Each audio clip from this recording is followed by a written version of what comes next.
Maraming nagsasabi mga kaibigan, nakakapagpa-arthritis daw ang sitaw. Ngayong araw, papatunayan natin na hindi yan totoo. Mapagpalang araw pala sa inyo lahat mga kaibigan. Nagbabalik ang inyong lingkod, OFW sa Pinas, si Mark, ang nagtitipid na manggaw sa Pilipinas. At ang ulam natin ngayon mga kaibigan ay buto edition tayo. Kaya buto ng sitaw mga kaibigan. No?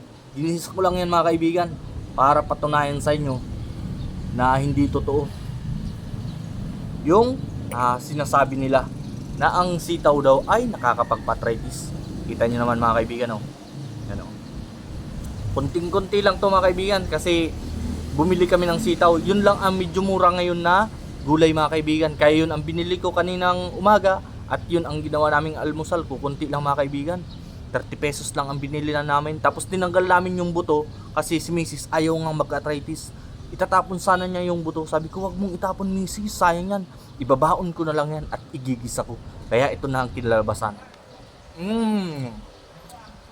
Masarap siya mga kaibigan. No? Kaya hindi naman ito nakakapag-arthritis kasi simula pagkabata mga kaibigan, ito na ang madalas mong ulam. At 30 years old na ako ngayon. Magta-31 ako sa June.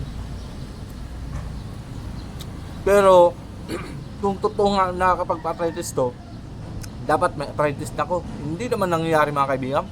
Lakas-lakas ko pa rin. Yan mga kaibigan, oh. Legit yan mga kaibigan. Buto ng sitaw, ang sarap niya mga kaibigan. Tanggal ang arthritis mo ito mga kaibigan.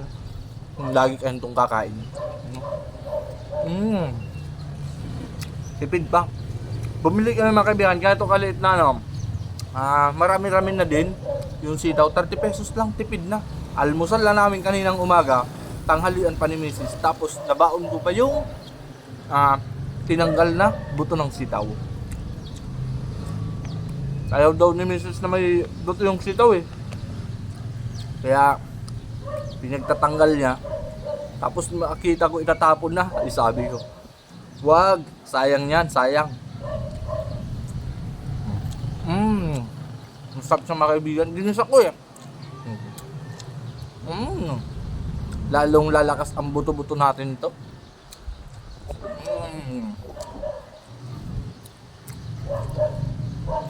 Ang sarap mga kaibigan. Sisipagin naman ako ito maglakad-lakad dito sa sentro ng Ocampo. Kasi nasa ang ruta ko ngayong araw mga kaibigan, dahil isa nga akong ente, paruta-ruta pa rin mga kaibigan, nandito kami sa Ocampo, Camarines Sur. The best yung pagkakagusa ko mga kaibigan. May kunting sibuyas at bawang, tapos kunting mantika, the best. Alam nyo ba mga kaibigan, yung sili, buto ng sili dito sa Bicol, masarap din yan iulam. Baka yan ang iulam natin bukas mga kaibigan. Maraming sili.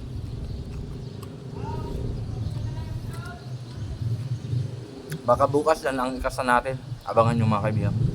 Kasi ito, napatunayan naman natin. At kita nyo naman, ang buhay na patunay. Huwag kayo maniniwala, din naman ito nakakapag-arthritis.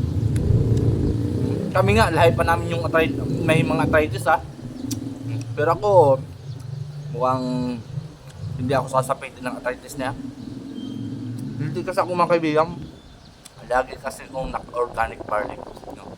Kaya kung gusto niyo ng organic barley, nasa comment section ang link mga kaibigan. I-check nyo na lang dyan.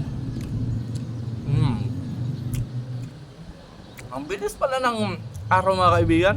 Miyerkules na agad ngayon. Ilang araw naman ito mga kaibigan. Sigurado rest day na naman. Baka mamalayan natin na to. Pasko na naman. No? Dito sa Pinas, laging inabangan yung Pasko mga kaibigan. Kasi alam nyo, lalo na pagka mga manggagawa sa Pilipinas, December ang inabangan kasi may 13-month pay na naman yan.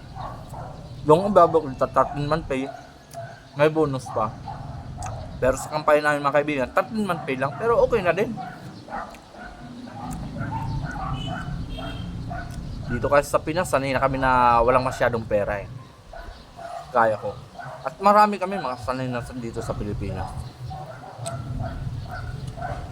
Yung mga nangarap naman na mas kumita ng malaking pera, pumunta ng abroad. Marami akong mga kaibigan ng ganyan. Saludo din ako sa mga ganun. No? nagtitiis din sila at nagsasakripisyo para sa pamilya. Para makapag-ipon sa abroad at uuwi din dito sa Pinas at balang araw magninegosyo yan, siyempre. Magpupundar lang magpupundar lang pagpunta ng abroad ba. Malasang malasa mga kaibigan.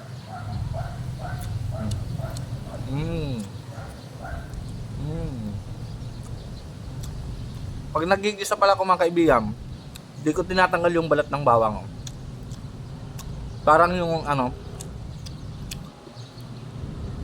parang yung sa mani, pagpiprito ng mani. Tap. Solid man tayo mga kaibigan, trakalian natin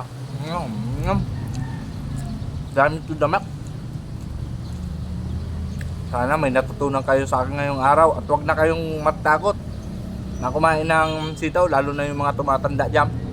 So, kailangan to ng katawan nyo kasi ang gulay, healthy foods yan. Healthy to sa katawan kumpara pa sa mga karne-karne dyan, karning baboy at karning manok.